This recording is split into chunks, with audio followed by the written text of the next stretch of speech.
C'est depuis 2019 que la RDC a promulgué la loi sur le partenariat public-privé. 4 ans après, cette loi souffre encore d'un manque d'un plan directeur d'infrastructure et d'un cadre national du partenariat public-privé. À l'issue de cette formation, les cadres et agents de l'administration publique ont été outillés pendant 5 jours. Nous nous sommes rendus compte que le pays n'est pas encore doté du plan national directeur des infrastructures et du cadre national des PPP.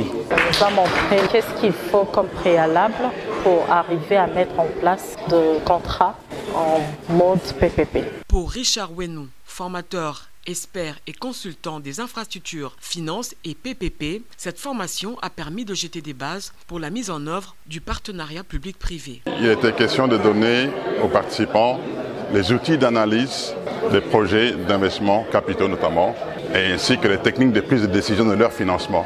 Dans ses missions de renforcement de capacité, Deo Sunzu, coordonnateur national du projet PRISE, est revenu sur la pérennisation des réalisations du projet PRISE 1. Il invite la population à s'approprier ces ouvrages. Nous avons des problèmes. Les ouvrages n'appartiennent pas au projet PRISE. Les ouvrages appartiennent aux bénéficiaires. Nous ne pouvons pas comprendre pour une conduite qui est perforée quelque part, on doit rappeler le projet PRISE.